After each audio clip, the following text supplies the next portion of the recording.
चलिए हम देखते हैं साइंस के एनसीईआरटी क्लास 10 के 9 चैप्टर है। चैप्टर के नाम है प्रकाश, परिवर्तन तथा अपरिवर्तन। देखेंगे हम इस संसार में अपने चारों ओर अनेक प्रकार की वस्तुएं देखते हैं, तथापि किसी अंधेरे कमरे में हम कुछ भी देखने में असमर्थ हैं। कमरे को प्रकाशित करने पर चीजें दिखलाई देने लगती है, और वह क्या है जो वस्तुओं को दृश्यमान बनाता है। दिन के समय सूर्य का प्रकाश वस्तुओं को देखने में हमारी सहायता करता है।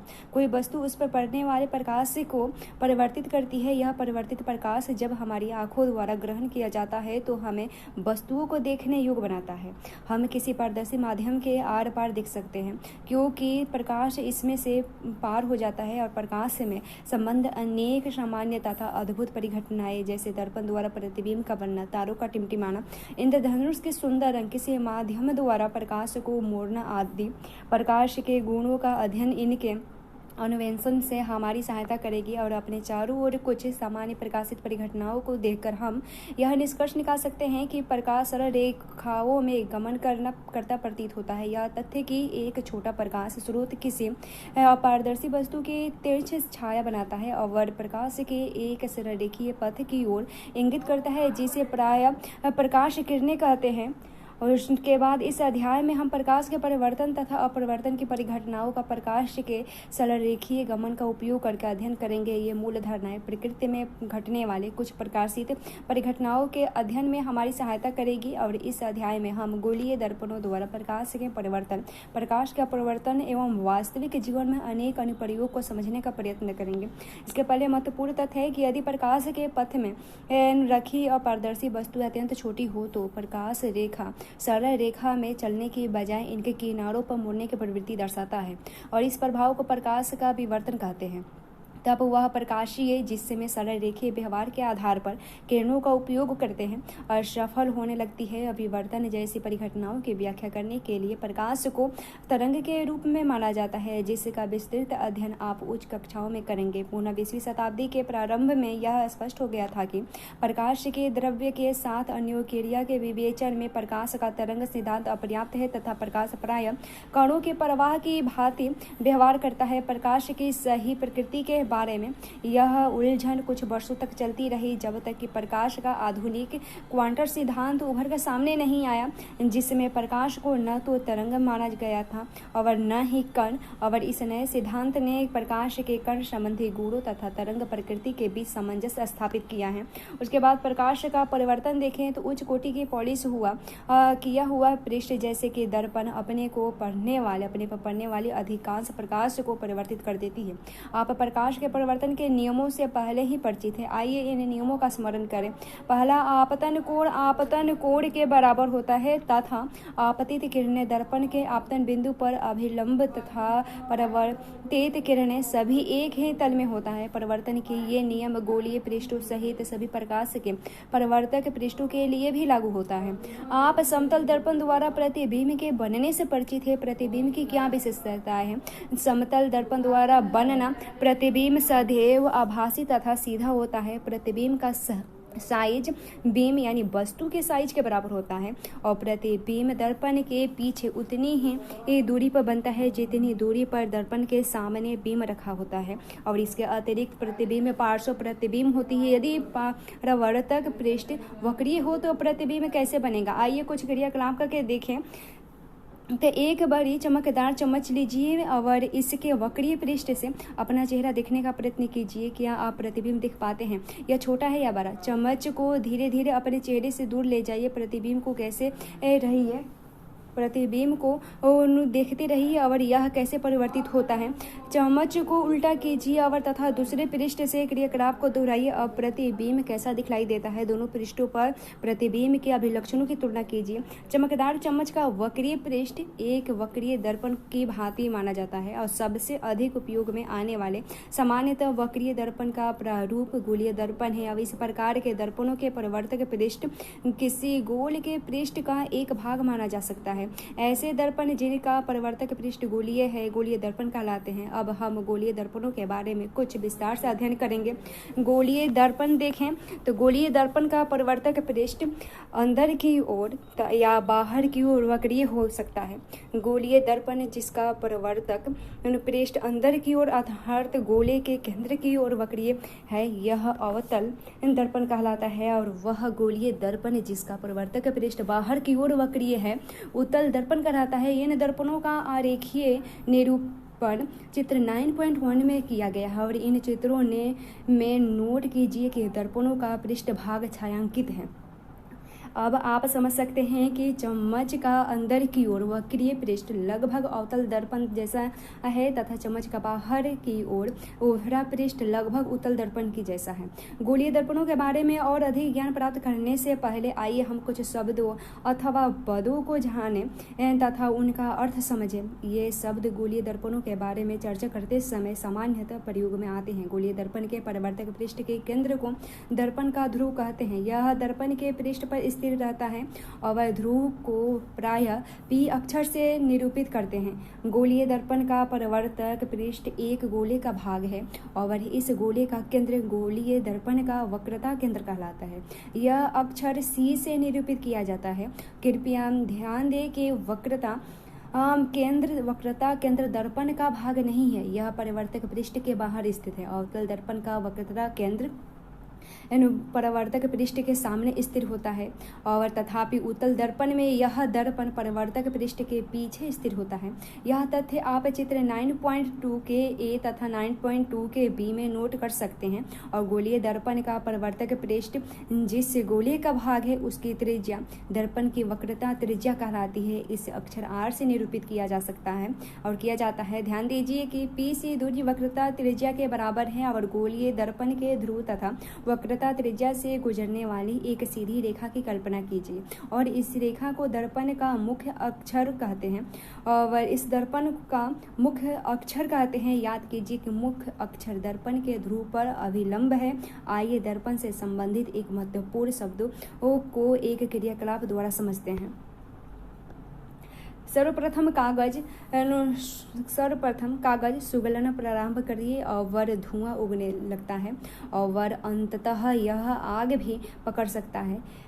यह क्यों जलता है? सूर्य से आने वाला प्रकाश दर्पण के द्वारा एक तेज चमकदार बिंदु के रूप में अभिकेंद्रित होता है। वास्तव में कागज की शीट पर प्रकाश का यह बिंदु सूर्य का प्रतिबिंब है। यह बिंदु अवतल दर्पण का फोकस है। सूर्य के प्रकाश के संकेंद्रण से उत्पन्न ऊष्मा के कारण कागज जलता है। दर्पण की स्थिति में इस प्रतिबिंब की दूरी दर्पण की फोकस दूरी का सन्निकट माना है। और क्रियाकलाप देखें तो चेतावनी सूर्य की और या दर्पण का परिवर्तन सूर्य के प्रकाश की ओर सीधा मत देखिए या आपकी आंखों को क्षतिग्रस्त कर सकता है। क्रियाकलाप पर देखते हैं तो एक अवतल दर्पण को अपने हाथ से पकड़िए तथा इसके परावर्तक पृष्ठ को सूर्य की ओर कीजिए और दर्पण द्वारा परिवर्तित प्रकाश को दर्पण के पास रखिए। एक कागज की शीट पर डालिए और कागज की शीट को धीरे धीरे आगे पीछे कीजिए तब तक कि आपको कागज की शीट पर प्रकाश का एक चमकदार तेज बिंदु प्रकाश न हो जाए और दर्पण तथा कागज को कुछ मिनट के लिए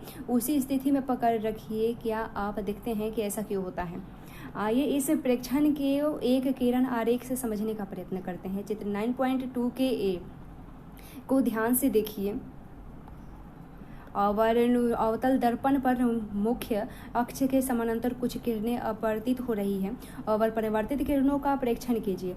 ये सभी दर्पण के मुख्य छाया के एक बिंदु पर मिल रही प्रतिच्छेदी है और यह बिंदु अवतल दर्पण का मुख्य फोकस कहलाता है। इसी प्रकार चित्र 9.2 के बी को ध्यानपूर्वक देखिए।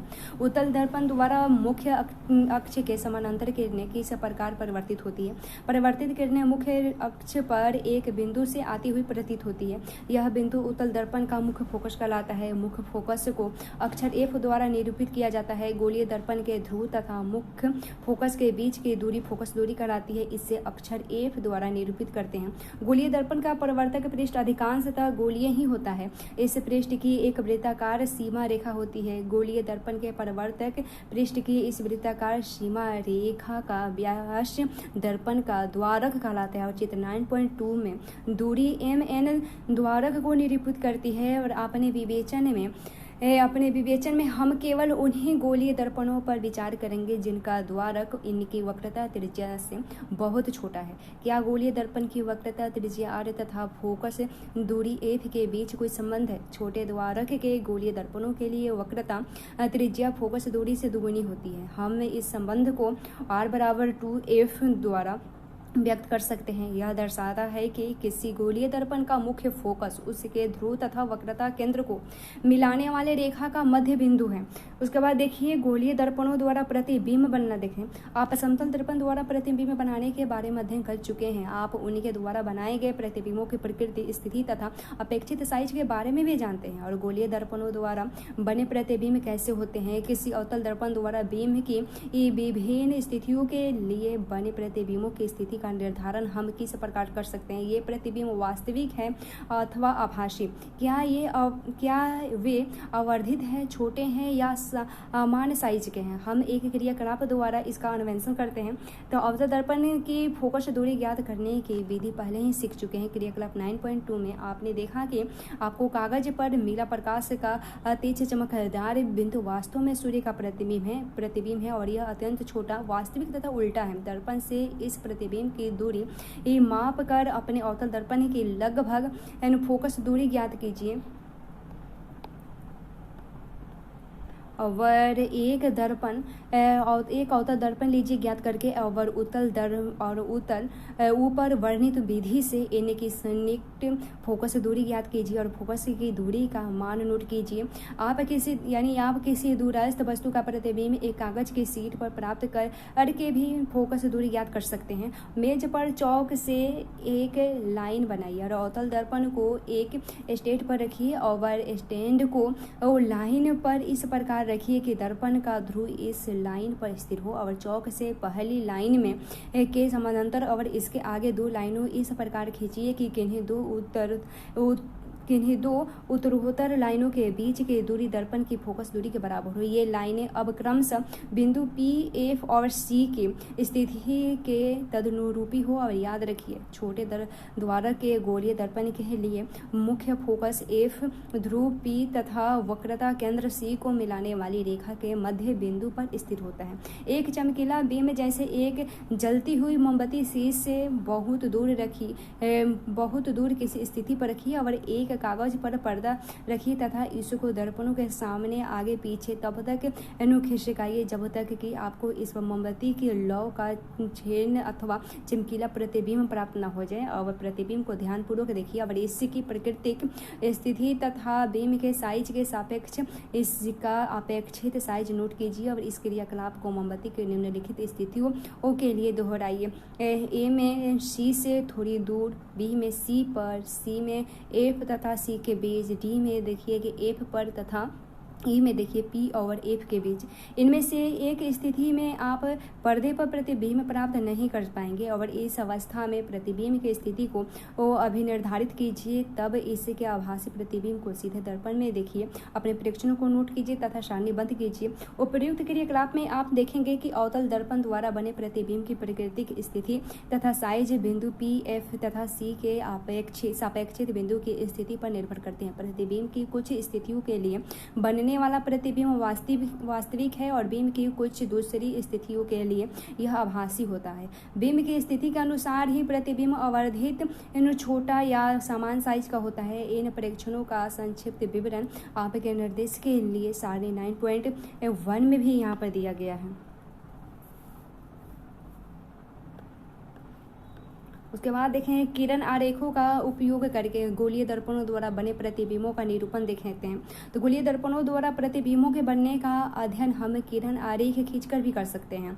गोलीय दर्पण के सामने रखे एक सीमित साइज के विस्तारित बीम पर विचार कीजिए और इस बीम का प्रत्येक छोटा भाग या एक बिंदु बीम की भांति कार्य करता है। इस बिंदुओं में प्रत्येक से अनंत किरणें उत्पन्न होती है। बीम के प्रतिबिंब का स्थान निर्धारित करने के लिए किरण आरेख बनाते समय किसी बिंदु से निकलने वाले किरणों की विशाल संख्या में से सुविधानुसार कुछ को चुना जा सकता है, तथापि किरण आरेख की स्पष्टता के लिए दो किरणों पर विचार करना अधिक सुविधाजनक है। ये किरणें ऐसी हो कि दर्पण से परिवर्तन के पश्चात उनकी दिशाओं को वो जानना आसान हो। कम से कम दो परिवर्तित किरणों के प्रतिच्छेदन से किसी बिंदु बीम के प्रतिबिंब की स्थिति की ज्ञात किया जा सकता है। प्रतिबिंब के स्थान निर्धारण के लिए निम्नलिखित में से किन्हीं भी दो किरणों पर विचार करें। पहला, दर्पण के मुख्य क्षय के दर्पण के मुख्य अक्ष के समानांतर प्रकाश किरण परिवर्तन के पश्चात अवतल दर्पण के मुख्य फोकस से गुजरेगी अथवा उत्तल दर्पण के मुख्य फोकस से अपसरित होती प्रतीत होगी। यह चित्र 9.3 के ए और बी में दर्शाया गया है। उसके बाद दूसरा है, अवतल दर्पण के मुख्य फोकस से गुजरने वाला किरण अथवा उत्तल दर्पण के मुख्य फोकस की ओर निर्देशित किरण परिवर्तन के पश्चात मुख्य अक्ष के समानांतर निकलेगी और इसे चित्र 9.4 के ए और बी में दर्शाया गया है। उसके बाद तीसरा है, अवतल दर्पण के वक्रता से केंद्र से गुजरने वाले किरण अथवा उत्तल दर्पण के वक्रता केंद्र की ओर निर्देशित किरणें परिवर्तन के पश्चात उसी पथ के अनुदेश वापस परिवर्तित हो जाती है, जिसे 9.5 के ए और बी में दर्शाया गया है। प्रकाश की किरणें उसी पथ से इसलिए वापस आती है क्योंकि आपतित किरणें दर्पण के परिवर्तक पृष्ठ पर अभिलंब के अनुदिश पड़ती है। चौथा है, अवतल दर्पण चित्र 9.6 के ए तथा अथवा उत्तल दर्पण और 9.6 के बी में के बिंदु पर पी यानी दर्पण के ध्रुव की ओर मुख्य अक्ष के तिर्यक दिशा में अपवर्तित किरणें तिर्यक दिशा में ही परिवर्तित होती है। आपतित तथा परिवर्तित किरणें आपतन बिंदु पर मुख्य अक्ष से समान कोण बनाते हुए परिवर्तित के नियमों का पालन करते हैं। याद रखिए, उपयुक्त सभी स्थितियों में परिवर्तन के नियमों का पालन होता है। आपतन बिंदु पर आपतित किरण इस प्रकार परिवर्तित होती है कि परावर्तन कोण का मान सदैव आपतन कोण के मान के बराबर हो। और उसके बाद देखें, अवतल दर्पण द्वारा प्रतिबिंब बनना दिखते हैं ए में। इस 9.7 के ए से एफ में बीम की विभिन्न स्थितियों के लिए अवतल दर्पण द्वारा प्रतिबिंब का बनना किरण आरेखों द्वारा दर्शाया गया है। एक क्रियाकलाप देखें तो सारणी 9.1 में दर्शाई गई बीम की प्रत्येक स्थिति के लिए स्वच्छ किरणें आरेख खींची और प्रतिबिंब का स्थान निर्धारित करने के लिए आप पूर्व अनुच्छेद में वर्णित कोई दो किरणें ले और अपने चित्रों की तुलना 9.7 में दिए गए चित्रों से कीजिए और प्रत्येक दशा में बनने वाले प्रतिबिंब की प्रकृति, स्थिति तथा अपेक्षित साइज का वर्णन कीजिए और अपने परिणामों को सुविधाजनक प्रारूप में सारणीबद्ध कीजिए। उसके बाद देखते हैं अवतल दर्पणों के उपयोग। देखें, अवतल दर्पण का उपयोग सामान्यतः टॉर्च, सर्च लाइट तथा वाहनों के अग्रदीपों में प्रकाश का शक्तिशाली समानांतर किरणें पुंज प्राप्त करने के लिए किया जाता है। इन्हें प्रायः चेहरे का 12 प्रतिबिंब देखने के लिए शेविंग दर्पणों के रूप में उपयोग करते हैं। दंत विशेषज्ञ अवतल दर्पणों का उपयोग मरीजों के दांतों का 12 प्रतिबिंब देखने के लिए करते हैं। सौर भट्टियों से सूर्य के प्रकाश को केंद्रित करने के लिए बड़े अवतल दर्पणों का उपयोग किया जाता है। ए में देखें इसे तो उत्तल दर्पण द्वारा प्रतिबिंब बनना देखें तो हमने अवतल दर्पण द्वारा प्रतिबिंब बनने के बारे में अध्ययन किया और हम उत्तल दर्पण द्वारा प्रतिबिंब बनने के बारे में अध्ययन करेंगे। कोई उत्तल दर्पण लीजिए और इससे एक हाथ से पकड़िए और क्रियाकलाप करें। दूसरे हाथ से एक सीधा खड़ी पेंसिल पकड़िए और दर्पण में पेंसिल का प्रतिबिंब देखिए। प्रतिबिंब सीधा है या उल्टा, क्या यह छोटा है अथवा विवर्धित यानी बड़ा है। पेंसिल को धीरे धीरे दर्पण से दूर ले जाइए और क्या प्रतिबिंब छोटा होता जा रहा है या बड़ा होता जा रहा है। और क्रियाकलाप को सुविधापूर्वक दोहराइए और बताइए कि जब बीम को दर्पण से दूर ले जाते हैं तो प्रतिबिंब फोकस के निकट आता है अथवा उससे और दूर चला जाता है। उत्तल दर्पण द्वारा बने प्रतिबिंब का अध्ययन करने के लिए हम बीम की दो स्थितियों पर विचार करते हैं। पहली स्थिति में बीम अनंत दूरी पर है तथा दूसरी स्थिति में बीम दर्पण से एक निश्चित दूरी पर है। बिंदु की इन दोनों स्थितियों के लिए उत्तल दर्पण द्वारा बनाए गए प्रतिबिंबों के किरण आरेखों के क्रमशः 9.8 के ए और बी में दर्शाया गया है और परिणामों का संक्षिप्त विवरण सारणी 9.2 में दिया गया है।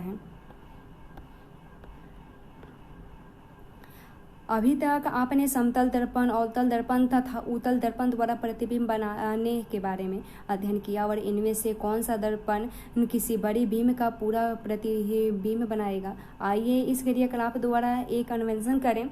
समतल दर्पण में किसी दूरस्थ बीम जैसे कोई दूरस्थ पेड़ का प्रतिबिंब देखिए और क्या आप पूर्ण लंबाई का प्रतिबिंब देख पाते हैं। विभिन्न साइज के समतल दर्पण लेकर प्रयोग दोहराइए। क्या आप दर्पण में भीम का संपूर्ण प्रतिबिंब देख पाते हैं। इस क्रियाकलाप को अवतल दर्पण लेकर दोहराइए और क्या यह दर्पण भीम की पूरी लंबाई का प्रतिबिंब बना पाता है।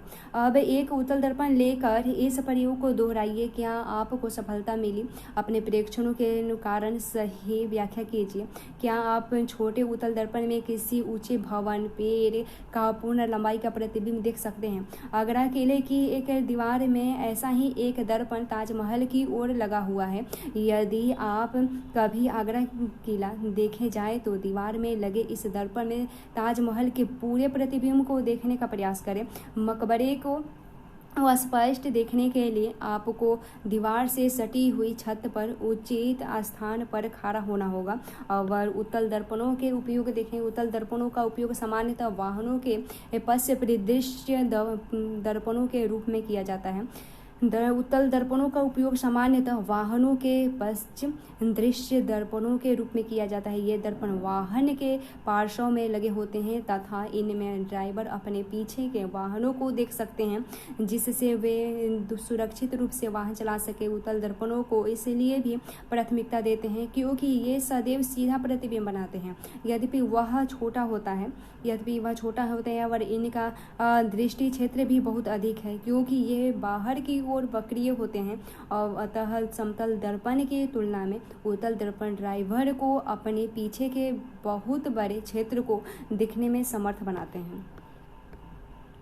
गोलीय दर्पणों द्वारा परिवर्तन के लिए चिन्ह परिपाटी देखें। गोलीय दर्पण द्वारा प्रकाश के परिवर्तन पर विचार करते समय हम एक निश्चित चिन्ह परिपाटी का पालन करेंगे जिसे नई कार्तीय चिन्ह परिपाटी कहते हैं। और इस परिपाटी में दर्पण ध्रुव पी चित्र 9.9 में है को मूल बिंदु बनाते हैं और दर्पण के मुख्य अक्ष के निर्देशांक पद्धति का एक्स अक्ष लिया जाता है और यह परिपाटी निम्नलिखित प्रकार की है। पहला है बीम सदैव का दर्पण के बाईं ओर रखा जाता है। इसका अर्थ है कि दर्पण पर बीम से प्रकाश बाईं ओर से आपतित होती है। और दूसरा है मुख्य अक्ष के समानांतर सभी दूरियां दर्पण के ध्रुव से मापी जाती है। और तीसरा है मूल बिंदु की दाईं ओर मापी गई सभी दूरियां धनात्मक मानी जाती है जबकि मूल बिंदु की बाईं ओर मापी गई दूरियां ऋणात्मक मानी जाती है। चौथा है मुख्य अक्ष के लंबवत तथा ऊपर की ओर मापी जाने वाली दूरियां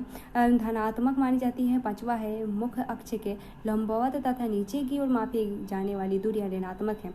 ऊपर वर्णित नई कार्तीय चिन्ह परिपाटी आपके संदर्भ के लिए 9.9 में दर्शाई गई है और यह चिन्ह परिपाटी दर्पण का सूत्र प्राप्त करने तथा संबंधित आंकिक प्रश्नों को हल करने के लिए प्रयुक्त की जाती है। दर्पण सूत्र तथा आवर्धन देखें। गोलीय दर्पण में इसके ध्रुव से बिंब को दूरी बिंब दूरी कहलाती है और दर्पण के ध्रुव से प्रतिबिंब की दूरी प्रतिबिंब दूरी कहलाती है। आपको पहले ही ज्ञात होगा कि ध्रुव से मुख्य फोकस की दूरी फोकस दूरी कहलाती है और इन तीनों राशियों के बीच एक संबंध है जिसे दर्पण सूत्र द्वारा प्रस्तुत किया जाता है। इस सूत्र को निम्नलिखित प्रकार से व्यक्त किया जा सकता है जैसे 1/f प्लस 1/u बराबर 1/f। यह संबंध सभी प्रकार के गोलीय दर्पणों के लिए तथा बिंब की सभी स्थितियों के लिए मान्य है। प्रश्नों को हल करते समय जब आप दर्पण सूत्र में u, v, f तथा r के मान प्रतिस्थापित करें तो आपको नई कार्तीय चिन्ह परिपाटी का प्रयोग करना होगा। आवर्धन देखिए। गोलीय दर्पण द्वारा उत्पन्न आवर्धन वह अपेक्षित विस्तार है जिससे ज्ञात होता है कि कोई प्रतिबिंब बिंब की अपेक्षा कितना गुना आवर्धित है और इसे प्रतिबिंब की ऊंचाई तथा बिंब की ऊंचाई के अनुपात रूप में व्यक्त किया जाता है। और यह एच बीम की ऊंचाई हो तो एच प्रतिबिंब की ऊंचाई हो तो गोलीय दर्पण द्वारा उत्पन्न आवर्धन प्राप्त होता है। जैसे m बराबर आवर्धन बराबर एन प्रतिबिंब की ऊंचाई बटे बीम की ऊंचाई होगा। आवर्धन m एन प्रतिबिंब दूरी तथा प्रतिबिंब दूरी से प्रतिबिंब दूरी आवर्धन m प्रतिबिंब दूरी u तथा प्रतिबिंब दूरी v से भी संबंधित है। इसे व्यक्त किया जा सकता है जैसे आवर्धन यानी m बराबर एच बटा एच बराबर माइनस भी बटे यू।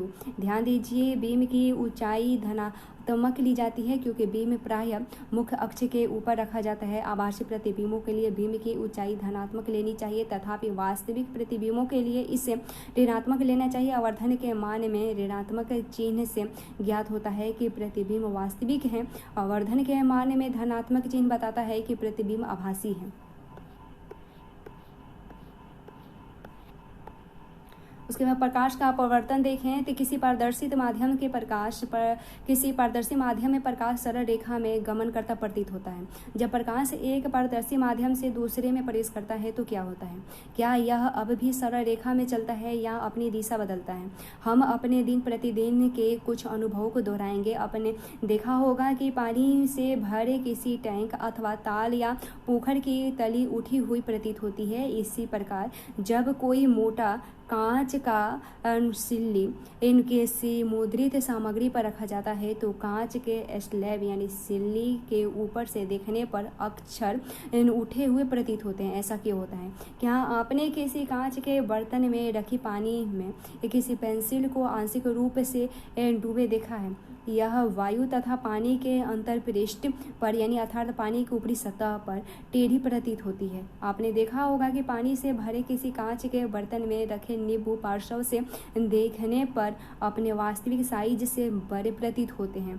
और इन अनुभवों की व्याख्या आप इस प्रकार करेंगे। आइए पानी में आंशिक रूप से डूबी पेंसिल के मुड़े होने की घटना पर विचार करें। पेंसिल के पानी में डूबे भाग से आपके पास पहुंचने वाला प्रकाश पेंसिल के पानी से बाहर के भाग की तुलना में भिन्न दिशा में आता हुआ प्रतीत होता है। किसी पर कारण पेंसिल मुड़ी हुई प्रतीत होती है। इन्हीं कारणों से जब अक्षरों के ऊपर कांच का स्लैब रखकर देखते हैं तो वे उठे हुए प्रतीत होते हैं। यदि पानी के स्थान पर हम कोई अन्य द्रव जैसे केरोसिन तथा या तारपीन का तेल के प्रयोग करें तो क्या तब भी पेंसिल उतनी ही मुड़ी हुई दिखेगी? यदि हम कांच के स्लैब को पारदर्शी प्लास्टिक के स्लैब में प्रतिस्थापित कर दें, क्या तब भी अक्षर उसी पर ऊंचाई तक ऊपर उठे प्रतीत होंगे? आप देखेंगे कि अलग अलग माध्यमों के युग्मों के लिए इन प्रभावों का विस्तार अलग अलग है। ये प्रेक्षण सूचित करते हैं कि प्रकाश सभी माध्यमों में एक ही दिशा में गमन नहीं करता। ऐसा प्रतीत होता है कि जब प्रकाश एक माध्यम से दूसरे माध्यम में तिरछा होता जाता है तो दूसरे माध्यम में इसकी संरचना की दिशा परिवर्तित हो जाती है। और इस घटना को विस्तार से कुछ क्रियाकलाप से करके हम समझेंगे। क्रियाकलाप देखें तो पानी से भरी एक बाल्टी के तली पर एक सिक्का डालिए और रखिए इसमें और पानी अपनी आंखों को पानी के ऊपर किसी पार्श्व में रखकर सिक्के को एक बार उससे उठाने का प्रयत्न कीजिए। क्या आप सिक्का उठाने में सफल हो पाते हैं? इस क्रियाकलाप को दोहराइए और आप इससे एक बार में करने में क्यों सफल नहीं हो पाते? अपने मित्रों से इसे करने के लिए कहिए और आप उनके साथ अपने अनुभव की तुलना कीजिए। और अगला क्रियाकलाप देखें तो किसी मेज पर एक बड़ा उथला कटोरा रखकर उसकी तली में एक सिक्का रखिए और कटोरे से धीरे धीरे दूर हटिए। जब सिक्का ठीक दिखाई देना बंद हो जाए तो रुक जाइए और अपने मित्रों से सिक्के को बेछोब किए बगैर कटोरे से पानी निकालने को कहिए और अपनी स्थिति से सिक्के को देखते रहिए। क्या आप सिक्का उसी स्थिति में पुनः दिखाई देने लगता है? यह कैसे संभव हो पाता है? कटोरे में पानी डालने पर सिक्का फिर से दिखाई देने लगता है। प्रकाश के अपवर्तन के कारण सिक्का अपनी वास्तविक स्थिति से थोड़ा सा ऊपर उठा हुआ प्रतीत होता है। क्रियाकलाप एक देखें तो मेज पर रखे एक सफेद कागज की शीट पर एक मोटी सीधी रेखा खींचिए और इस रेखा के ऊपर एक कांच का स्लैब इस प्रकार रखिए कि इसकी एक ओर एक रेखा से कोई कोण बनाए और स्लैब के नीचे आइए रेखा के भाग को पार्श्व यानी साइड से देखिए और आप क्या देखते हैं? क्या कांच के स्लैब के नीचे की रेखा कोहरों के पास मुड़ी हुई प्रतीत होती है। अब कांच के स्लैब को इस प्रकार रखिए कि अब रेखा के अभिलंबवत हो, और अब आप देखते हैं कि कांच के स्लैब के नीचे रेखा का भाग मुड़ा हुआ प्रतीत होता है। रेखा को कांच के स्लैब के ऊपर से देखिए, क्या स्लैब के नीचे रेखा का भाग उठा हुआ प्रतीत होता है, और ऐसा क्यों होता है। कांच के आयताकार स्लैब के अपवर्तन देखें तो कांच के स्लैब में प्रकाश के अपवर्तन की परिघटना को समझने के लिए आइए एक और क्रियाकलाप देखें। तो एक ड्राइंग बोर्ड पर सफ़ेद कागज की एक सीट ड्राइंग पेनों को सहायता से लगाइए और सीट के ऊपर बीच में कांच का एक आयताकार स्लैब रखिए और पेंसिल से स्लैब की रूपरेखा खींचिए। क्या रूपरेखा का नाम ABCD रखते हैं। चार एक समान ऑल पिन लीजिए और 2 पिनें मान लीजिए E तथा F ऊर्ध्वाधर इस प्रकार लगाइए कि पिनों को मिलाने वाली रेखा कोण AB से कोई कोण बनाती हो, और पिन EF के प्रतिबिंबों को विपरीत फलक से देखिए और दूसरी 2 पिन माना G तथा H को इस प्रकार लगाइए कि ये पिन एवं E तथा F के प्रतिबिंब एक सीधे रेखा का स्थिति हो। पिनों तथा स्लैब को हटाइए और पिनों E तथा F के नोकों की स्थिति को मिलाकर तथा इस रेखा को AB तक बढ़ाइए। मान लीजिए EF AB इसे बिंदु O पर मिलती है। अब इस प्रकार पिनों G तथा H की नोकों की स्थिति को मिलाकर तथा इस रेखा को कोण CD तक बढ़ाइए और मान लीजिए HG CD से O पर मिलाती है और O तथा O को मिलाती है, और EF को भी P तक बढ़ाइए, और जैसा कि चित्र 9.10 में बिंदु की रेखा को दर्शाया गया है। इस क्रियाकलाप में आप नोट करेंगे कि प्रकाश किरण ने अपनी दिशा बिंदुओं O तथा O पर परिवर्तित की है, और नोट कीजिए कि दोनों बिंदु O तथा O दोनों प्रदर्शित इन माध्यमों को पृथक करने वाले पृष्ठों पर स्थित है, और AB के बिंदु O पर एक अभिलंब NN खींची तथा दूसरी अभिलंब MM CD के बिंदु O पर खींचती है, और बिंदु O पर प्रकाश किरण विरल माध्यम से सघन माध्यम से अर्थात वायु में कांच में प्रवेश कर रही है। नोट कीजिए कि प्रकाश किरण अभिलंब की ओर झुकती जाती है और वो प्रकाश किरणें ने कांच में वायु में अर्थात सघन माध्यम से विरल माध्यम में प्रवेश किया है। प्रकाश किरण अभिलंब से दूर मुड़ जाती है। दोनों आवर्तक समूहों सतहों AB तथा CD पर आयतन कोण तथा अपवर्तन कोण के मानों की तुलना कीजिए। चित्र 9.10 में सतह AB पर एक किरण EP तिरछी आपतित होती है और जिसे आपतित किरणें कहते हैं। OO अपवर्तित किरण है तथा OH निर्गत किरण है। आप देखते हैं कि निर्गत किरण आपतित किरण की दिशा के समानांतर है। ऐसा क्यों होता है? आयताकार कांच के स्लैब के विपरीत फलकों AB यानी वायु कांच अंतरापृष्ठ तथा CD यानी कांच वायु अंतरापृष्ठ पर प्रकाश किरण के मुड़ने का परिणाम समान तथा विपरीत है। इसी कारण से निर्गत किरण आपतित किरण के समानांतर निकलती है। तथापि प्रकाश किरण में थोड़ा सा पार्श्विक विस्थापन होता है। यदि प्रकाश किरण को माध्यमों के अंतरापृष्ठ पर अभिलंबवत आपतित हो तब क्या होगा? स्वयं इसको ज्ञात कीजिए। और जब आप प्रकाश के अपवर्तन से परिचित हैं तो अपवर्तन प्रकाश के एक पारदर्शित माध्यम से दूसरे में प्रवेश करने का प्रकाश की चाल में परिवर्तन के कारण होता है। और प्रयोग दर्शाते हैं कि प्रकाश का अपवर्तन निश्चित नियमों के आधार पर होता है। परिवर्तन के नियम निम्नलिखित हैं। पहला है आपतित किरण अपवर्तित किरण तथा दोनों माध्यमों को पृथक करने वाले पृष्ठ के आपतन बिंदु पर अभिलंब सभी एक ही तल में होते हैं। दूसरा है प्रकाश के किसी निश्चित रंग तथा निश्चित माध्यमों के युग्म के लिए आपतन कोण की जया यानी साइन तथा अपवर्तन कोण की जया यानी साइन का अनुपात स्थिर होता है। और इस नियम को स्नेल का अपवर्तन का नियम भी कहते हैं।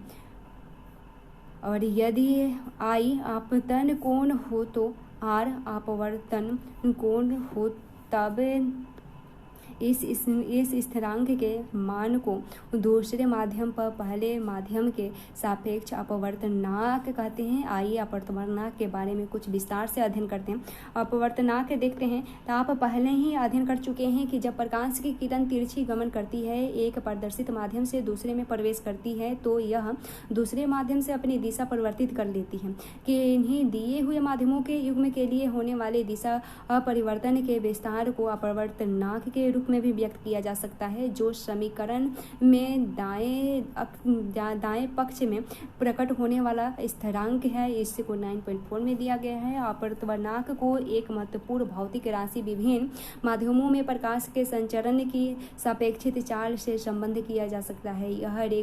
यह देखा जा सकता है कि विभिन्न माध्यमों में प्रकाश अलग अलग चालों से संचरित होता है। निर्वात में प्रकाश 3 × 108 मीटर प्रति सेकंड की चाल से चलता है, जो कि प्रकाश की किसी भी माध्यम में हो सकने वाली द्रुततम चाल है। और वायु में प्रकाश की चाल निर्वात की सापेक्षिक थोड़ी ही कम होती है।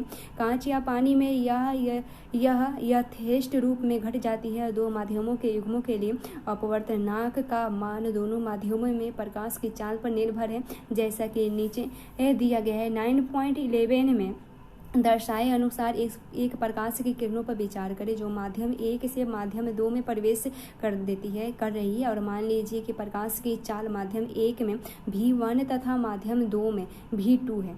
माध्यम 2 का माध्यम 1 के सापेक्ष अपवर्तनांक माध्यम 1 में प्रकाश की चाल तथा माध्यम 2 में प्रकाश की चाल के अनुपात द्वारा व्यक्त करते हैं। इसे प्राय संकेत n21 से निरूपित करते हैं और इसे समीकरण के रूप में निम्नलिखित प्रकार से व्यक्त कर सकते हैं, जैसे n21 बराबर माध्यम 1 में प्रकाश की चाल बटे माध्यम 2 में प्रकाश की चाल बटे बराबर v1 बटे v2 होगा। इसी तर्क के से माध्यम 1 का माध्यम 2 में सापेक्षिक अपवर्तनांक n12 से निरूपित करते हैं। इसे व्यक्त किया जा सकता है जैसे n12 बराबर माध्यम 2 में प्रकाश की चाल बटे माध्यम 1 में प्रकाश की चाल बराबर v2 बटे v1। और यदि माध्यम 1 में निर्वात या वायु है तब माध्यम 2 का अपवर्तनांक निर्वात के सापेक्ष माना जाता है। यह माध्यम का नीचे अपवर्तनांक कहलाता है। यह केवल n2 से निरूपित किया जाता है। यदि वायु में प्रकाश की चाल c है तथा माध्यम में प्रकाश की चाल भी है तब माध्यम का अपवर्तनांक nm होगा। nm बराबर वायु में प्रकाश की चाल बटे माध्यम के प्रकाश की चाल बराबर c बटे v होगा। माध्यम का निरक्षेप अपवर्तनांक केवल अपवर्तनांक कहलाता है। सारणी 9.3 में अनेक माध्यमों के अपवर्तनांक दिए गए हैं। सारणी से आपको ज्ञात होगा कि जल का अपवर्तनांक nw बराबर 1.33 है और इसका अर्थ है कि वायु में प्रकाश का वेग तथा जल में प्रकाश के वेग का अनुपात 1.33 है। और इसी प्रकाश ग्राउंड चाल का अपवर्तनांक ng बराबर 1.52 होता है। ऐसे आंकड़े अनेक स्थानों पर उपयोगी है, तथापि आपको इन आंकड़ों को कंठस्थ करने की आवश्यकता नहीं है।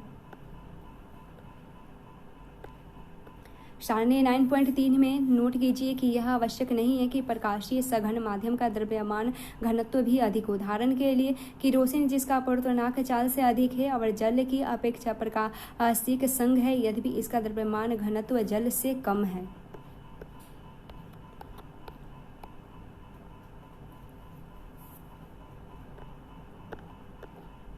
कुछ महत्वपूर्ण तथ्य केशी माध्यम के प्रकाश को अपवर्तित करने की क्षमता को इसके प्रकाशित घनत्व के द्वारा भी व्यक्त किया जा सकता है। प्रकाशीय घनत्व का एक निश्चित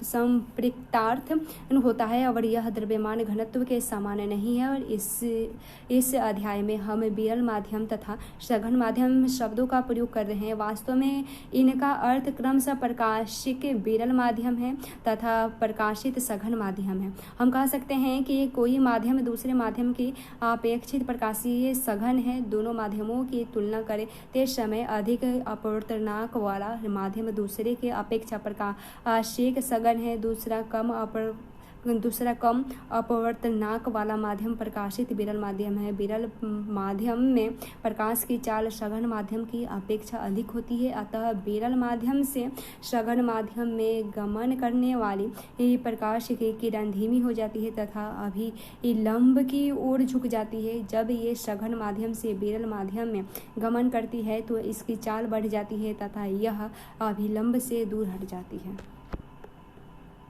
गोलीय लेंसों द्वारा अपवर्तन देखें।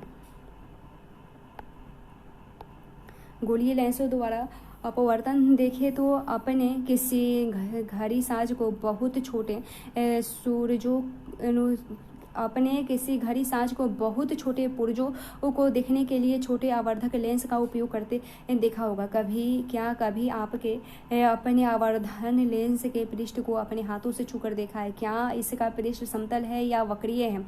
क्या यह बीच में मोटा है या किनारे से है? और छोटे में हम लेंसों का ही उपयोग करते हैं। घड़ी साज के आवर्धक में भी लेंस लगा होता है। लेंस क्या है?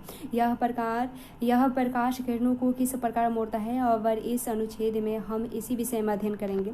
दो पृष्ठों से घिरा हुआ कोई पारदर्शी माध्यम जिसका एक या दोनों पृष्ठ गोलीय है लेंस कहलाता है। इसका अर्थ है कि लेंस का कम से कम एक पृष्ठ गोलीय भाग है। ऐसे लेंस में दूसरा पृष्ठ समतल हो सकता है। किसी लेंस में बाहर की ओर उभरे दो गोलीय पृष्ठ हो सकते हैं। ऐसे लेंस को द्वि उत्तल लेंस कहते हैं। इससे कि केवल उत्तल लेंस भी कहते हैं, और यह किनारों की अपेक्षा बीच में मोटा होता है। और उत्तल लेंस प्रकाश किरणों को चित्र 9.12 के ए में दर्शाए अनुसार अभिसारित करता है, इसलिए उत्तल लेंसों को अभिसारित लेंस भी कहते हैं। इसी प्रकार एक द्वि अवतल लेंस अंदर की ओर वक्रीय दो गोलीय पृष्ठों में घिरा होता है, और यह बीच की अपेक्षा किनारों से मोटा होता है। ऐसे लेंस प्रकाश किरणों को चित्र 9.12 के बी में दर्शाए अनुसार अपसरित किरणें हैं, और ऐसे लेंसों को अपसारी लेंस कहते हैं। द्वि अवतल लेंस प्रायः अवतल लेंस भी कहलाता है। किसी लेंस में चाहे वह उत्तल हो अथवा अवतल हो दो गोलीय पृष्ठ होते हैं, और इनमें से प्रत्येक पृष्ठ एक गोले पर भाग होता है, और इन गोलों के केंद्र लेंस को वक्रता केंद्र कहलाता है। लेंस का वक्रता केंद्र प्रायः अक्षर C द्वारा निरूपित किया जाता है, क्योंकि लेंस के दो वक्रता केंद्र हैं, और इसलिए इन्हें C1 तथा CB द्वारा निरूपित किया जाता है। किसी लेंस के दोनों वक्रता केंद्रों से गुजरने वाली एक काल्पनिक सीधी रेखा लेंस पर मुख्य अक्ष कहलाती है। लेंस का केंद्रीय बिंदु इसका प्रकाशित केंद्र कहलाता है। इसे प्रायः अक्षर O से निरूपित करते हैं। लेंस के प्रकाशित केंद्र से गुजरने वाला प्रकाश किरण बिना किसी विलचन के निर्गत होती है, और गोलीय लेंस के वृत्ताकार रूपरेखा का प्रभावी व्यास इसका द्वारक कहलाता है। इस अध्याय में अपने विवेचन में हम केवल उन्हीं लेंसों तक सीमित रहेंगे जिनका द्वारक इनकी वक्रता त्रिज्या से बहुत छोटा है, और दोनों वक्रता केंद्र प्रकाशित केंद्र से सामान्य दूरी पर होते हैं। ऐसे लेंस छोटे द्वारक के पतले लेंस कहलाते हैं।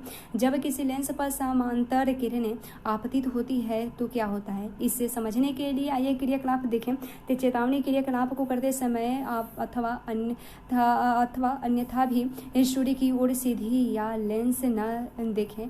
यदि आप ऐसे करेंगे तो आपकी आंखों को क्षति हो सकती है। तो एक उत्तल लेंस को अपने हाथ से पकड़िए और इसे सूर्य की ओर निर्देशित कीजिए, और सूर्य के प्रकाश को एक कागज की शीट पर फोकसित कीजिए और सूर्य का एक तीक्ष्ण चमकदार प्रतिबिंब प्राप्त कीजिए, और कागज तथा लेंस के कुछ समय के लिए उसी स्थिति में पकड़े रहिए। कागज को देखते रहिए। और क्या होता है, ऐसा क्यों होता है? क्रियाकलाप 9.2 में अपने अनुभवों का स्मरण कीजिए। और कागज सुलगने लगता है और धुआं उत्पन्न होने लगता है। कुछ समय पश्चात यह आग भी पकड़ सकता है।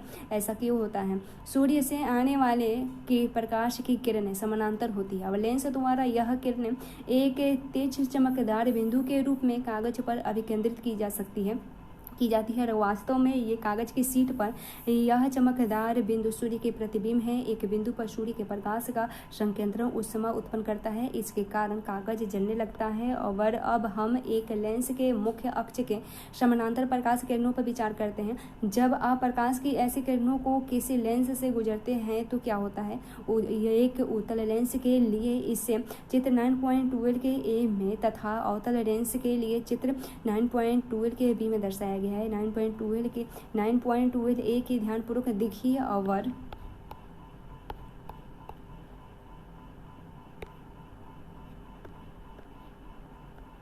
ध्यानपूर्वक देखिए। और उत्तल लेंस पर मुख्य अक्ष के समानांतर प्रकाश की बहुत सी किरणें आपतित है। ये किरणें लेंस से अपवर्तन के पश्चात मुख्य अक्ष पर एक बिंदु पर अभिसरित हो जाती है और मुख्य अक्ष पर यह बिंदु लेंस का मुख्य फोकस कहलाते हैं। आइए अब एक अवतल लेंस का व्यवहार देखें। तो 9.12 के बी को ध्यानपूर्वक देखिए। और अवतल लेंस पर मुख्य अक्ष के समानांतर प्रकाश की अनेक किरणें आपतित हो रही है और ये किरणें लेंस के अपवर्तन के पश्चात मुख्य अक्ष के एक बिंदु से अपसरित होती प्रतीत होती है। मुख्य अक्ष पर यह बिंदु अवतल लेंस का मुख्य फोकस कहलाता है। यदि आप किसी लेंस के विपरीत पृष्ठ के समानांतर किरणों को गुजरने दे तो आपको पहले से विपरीत दिशा में दूसरा मुख्य फोकस प्राप्त होता है और मुख्य फोकस को निरूपित करने के लिए प्रायः अक्षर F का प्रयोग होता है।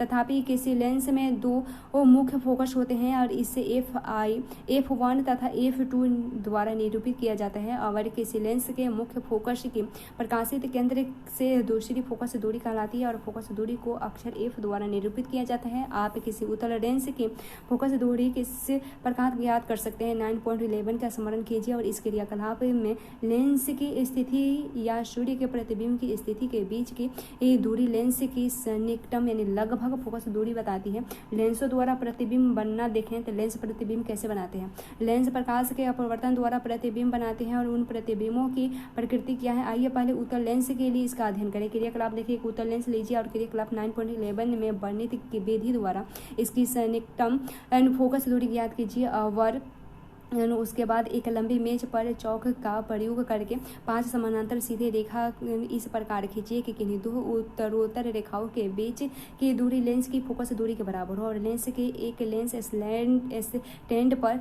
लेंसों को एक लेंस स्टैंड पर लगाइए और इससे मध्य रेखा पर इस प्रकार रखिए कि लेंस का प्रकाशित केंद्र इस रेखा पर स्थित हो और लेंस के दोनों ओर दो रेखाएं क्रमशः लेंस के F तथा लेंस के दो F के तदनुरूपी होगी और इन्हें उचित अक्षरों द्वारा अंकित कीजिए जैसे क्रमशः 2F1, F1, F2 तथा 2F2। एक जलती हुई मोमबत्ती को बाईं ओर 2F1 से काफ़ी दूर रखिए और लेंस के विपरीत दिशा में रखे एक पर्दे पर इसका स्पष्ट एवं तिरछा प्रतिबिंब प्राप्त बनाइए और प्रतिबिंब की प्रकृति, स्थिति तथा अपेक्षित साइज को नोट कीजिए। और इस क्रियाकलाप में बीम को 2F1 से थोड़ा दूर F1 तथा 2F1 के बीच F1 पर तथा F1 और O के बीच रखकर दोहराइए। अपने प्रेक्षणों को नोट कीजिए तथा सारणीबद्ध भी कीजिए। बीम की प्रतिबिंब स्थिति के लिए उत्तल लेंस द्वारा बनाए गए प्रतिबिंब की प्रकृति, स्थिति तथा सापेक्षित साइज का संक्षिप्त विवरण सारणी 9.4 में दिया गया है।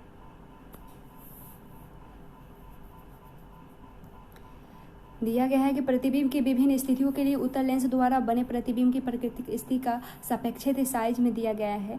बीम की स्थिति देखें तो अंतर पर देखें। प्रतिबिंब की स्थिति में फोकस F2 पर और प्रतिबिंब का सापेक्षित साइज अत्यधिक छोटा और बिंदु आकार और प्रतिबिंब की प्रकृति क्या है वास्तविक तथा उल्टा। उसके बाद F1 से परे देखें तो प्रतिबिंब की इसकी स्थिति F2 तथा 2F2 के बीच की स्थिति प्रतिबिंब का अपेक्षित साइज देखें तो छोटा होगा, प्रतिबिंब की प्रकृति की वास्तविक तथा उल्टा होगा, ऐसे ही दिया गया है। उसके बाद आइए अब किसी अवतल लेंस द्वारा बने प्रतिबिंब की प्रकृति की स्थिति तथा अपेक्षित साइज का एक क्रियाकलाप द्वारा करें। तो एक अवतल लेंस लीजिए और इसे एक लेंस स्टैंड पर रखिए और लेंस के एक ओर एक जलती हुई मोमबत्ती को रखिए और लेंस के दूसरी ओर प्रतिबिंब की प्रेक्षण कीजिए। प्रतिबिंब को यदि संभव हो तो पर्दे पर प्राप्त करने का प्रयत्न करिए और ऐसे संभव न हो तो प्रतिबिंब को लेंस में से सीधे ही देखिए और प्रतिबिंब की प्रकृति अपेक्षित साइज तथा सन्निकटन स्थिति नोट कीजिए और मोमबत्ती को लेंस से दूर ले जाइए और प्रतिबिंब के साइज में परिवर्तन नोट कीजिए। और जब मोमबत्ती के लेंस से बहुत दूर रखा जाता है तो प्रतिबिंब के साइज पर क्या प्रभाव पड़ता है इसको नोट कीजिए। और इसको सारणी 9.5 में भी दिया गया है। अंतर पर प्रतिबिंब की स्थिति में अंतर पर प्रतिबिंब की स्थिति फोकस F1 पर और प्रतिबिंब की अपेक्षित साइज अत्यधिक छोटा, बिंदु आकार छोटा, उसके प्रतिबिंब की प्रकृति आभासी तथा सीधा होगा। उसके बाद किरण आरेखों के उपयोग द्वारा लेंसों से प्रतिबिंब बनना देखें। तो हम किरण आरेखों के उपयोग द्वारा लेंसों से प्रतिबिंबों के बनने को निरूपित कर सकते हैं। किरण आरेख लेंसों में बने प्रतिबिंबों की प्रकृति, स्थिति तथा अपेक्षित साइज का अध्ययन करने में हमारी सहायता करेंगी। लेंसों से में किरण आरेख बनाने के लिए गोलीय दर्पणों की भांति हम निम्नलिखित में से किन्हीं दो किरणों पर विचार कर सकते हैं। पहला है बीम से मुख्य अक्ष के समानांतर आने वाली कोई किरण उत्तल लेंस से अपवर्तन के पश्चात चित्र 9.13 के ए में दर्शाए अनुसार लेंस के दूसरी ओर मुख्य फोकस से गुजरेगी और अवतल लेंस की स्थिति में प्रकाश किरण चित्र 9.13 के बी में दर्शाए अनुसार लेंस के उसी ओर स्थित मुख्य फोकस से अपसरित होती प्रतीत होती है। दूसरा है मुख्य फोकस से गुजरने वाली प्रकाश किरण उत्तल लेंस से अपवर्तन के पश्चात मुख्य अक्ष के समानांतर निर्गत होगी और इसे चित्र 9.40 के ए में दर्शाया गया है। अवतल लेंस के मुख्य फोकस पर मिलती प्रतीत होने वाली प्रकाश किरण अपवर्तन के पश्चात मुख्य अक्ष के समानांतर निर्गत होगा और इसे चित्र 9.14 के बी में दर्शाया गया है। और चित्र तीसरा में दिया गया है लेंस के प्रकाशिक केंद्र से गुजरने वाले प्रकाश किरण अपवर्तन के पश्चात बिना किसी विचलन के निर्गत होती है और इसे चित्र 9.15 के ए तथा बी में दर्शाया गया है। चित्र 9.16 में उत्तल लेंस द्वारा किसी बीम की कुछ स्थिति में प्रतिबिंब बनने की किरण आरेखों द्वारा दर्शाया गया है। चित्र 9.17 में अवतल लेंस द्वारा प्रतिबिंब की विभिन्न स्थितियों में प्रतिबिंब बनने की किरण आरेखों द्वारा दर्शाया गया है। गोलीय लेंसों के लिए चिन्ह पर पट्टी देखें। लेंसों के लिए हम गोलीय दर्पणों जैसे कि चिन्ह पर पट्टी अपनाएंगे। दूरियों के चिन्हों के निर्धारण के लिए हम यहाँ भी उन्हीं नियमों को अपनाएंगे। केवल यहाँ दर्पणों में सभी दूरियां उन्हीं के ध्रुवों से नापी जाती है। वहाँ लेंस में सभी माप के अनेक प्रकाशित लेंस से लिए जाते हैं और पट्टी के अनुसार उत्तल लेंस की फोकस दूरी धनात्मक होगी तथा जबकि अवतल लेंस की फोकस दूरी ऋणात्मक होगी। आपको यू वी तथा एफ बीम ऊंचाई एच तथा प्रतिबिंब ऊंचाई के मान से उचित चिन्हों का चयन करने में सावधानी बरती जाएगी। और लेंस सूत्र तथा आवर्धन देखें तो जिस प्रकार हमने गोलीय दर्पण के लिए सूत्र ज्ञात किया था उसी प्रकार गोलीय लेंसों के लिए भी लेंस सूत्र स्थापित किया गया है और यह सूत्र बीम दूरी यू बीम दूरी भी तथा फोकस दूरी एफ के बीच संबंध प्रदान करता है। लेंस सूत्र व्यक्त किया जाता है 1/v माइनस 1/u बराबर 1/f। उपयुक्त लेंस सूत्र व्यापक है तथा किसी भी गोलीय लेंस के लिए सभी स्थितियों में मान्य है। लेंसों से संबंधित प्रश्नों को हल करने के लिए लेंस सूत्र से आंकिक मान प्रतिस्थापित करते समय विभिन्न राशियों के उचित चिन्हों का अध्ययन रखना चाहिए।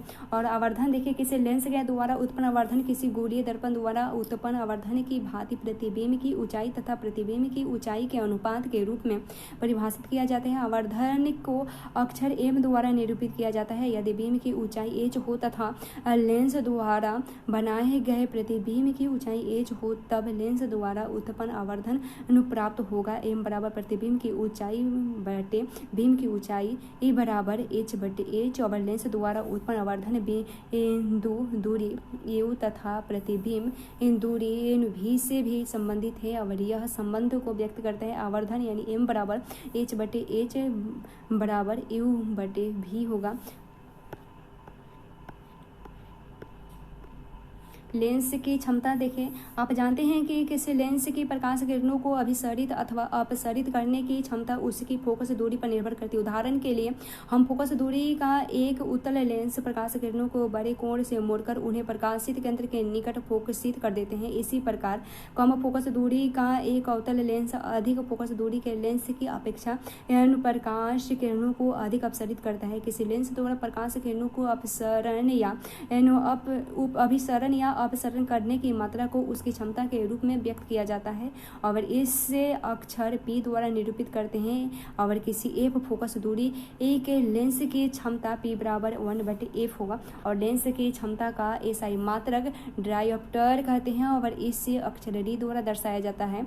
और उसके बाद यदि एफ को मीटर में व्यक्त करें तो क्षमता को डायोप्टर में व्यक्त किया जाता है। और इस प्रकार एक डायोप्टर उस लेंस की क्षमता है जिसकी फोकस दूरी 1 मीटर है और एक बराबर 1 m माइनस एम पर नोट कर सकते हैं। और इस उत्तल लेंस की क्षमता धनात्मक तथा अवतल लेंस की क्षमता ऋणात्मक होती है। चश्मा बनाने वाले जब संशोधित लेंस निर्धारित करते हैं तो उनकी क्षमता का उल्लेख करते हैं। मान लीजिए निर्धारित लेंस की क्षमता प्लस 2.0D है। इसका अर्थ है कि निर्धारित लेंस उत्तल है और उसकी फोकस दूरी प्लस 0.50 m है। इसी प्रकार माइनस 0.5D दक्षता के लेंस की फोकस दूरी माइनस 0.40 m होती है। यह लेंस अवतल होता है।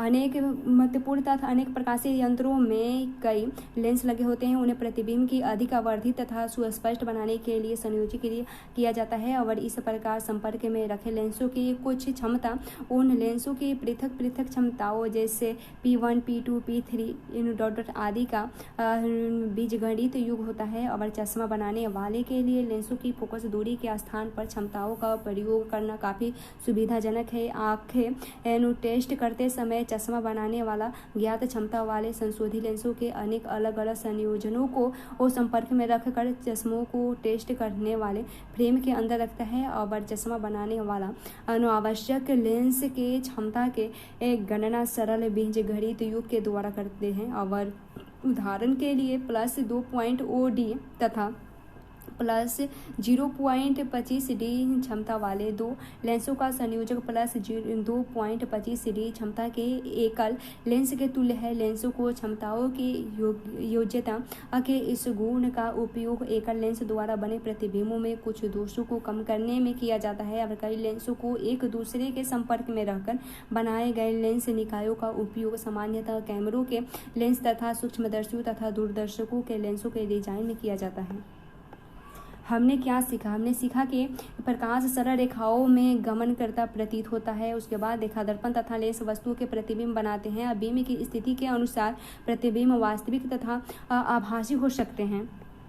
उसके बाद सभी प्रकाश के परिवर्तित पृष्ठ परिवर्तन के नियमों का पालन करते हैं। अपवर्तित पृष्ठ अपवर्तन के नियमों का पालन करते हैं। गोलीय दर्पणों तथा लेंसों के लिए नई कार्तीय चिन्ह परिपाटी अपनाई जाती है। उसके बाद दर्पण सूत्र 1/v प्लस 1/u बराबर 1/f बीम दूरी u प्रतिबिंब दूरी v तथा गोलीय दर्पण की फोकस दूरी f में संबंध दर्शाते हैं। और किसी गोलीय दर्पण की फोकस दूरी की वक्रता त्रिज्या की आधी होती है। और उसके बाद देखा कि किसी गोलीय दर्पण द्वारा उत्पन्न आवर्धन प्रतिबिंब की ऊंचाई तथा बीम की ऊंचाई का अनुपात होता है। उसके बाद देखा सघन माध्यम से विरल माध्यम में तिरछी गमन करने वाली कोई प्रकाश किरण अभिलंब से परे झुक जाती है। और विरल माध्यम से सघन माध्यम में तिरछी गमन करने वाली प्रकाश किरण अभिलंब की ओर झुक जाती है। उसके बाद देखा निर्वात में प्रकाश 3×10⁻⁻⁰ प्रति सेकेंड की अत्यधिक चाल से गमन करता है। विभिन्न माध्यमों में प्रकाश की चाल भिन्न भिन्न होती है। उसके बाद देखा किसी पारदर्शी माध्यम का अपवर्तनांक प्रकाश के निर्वात से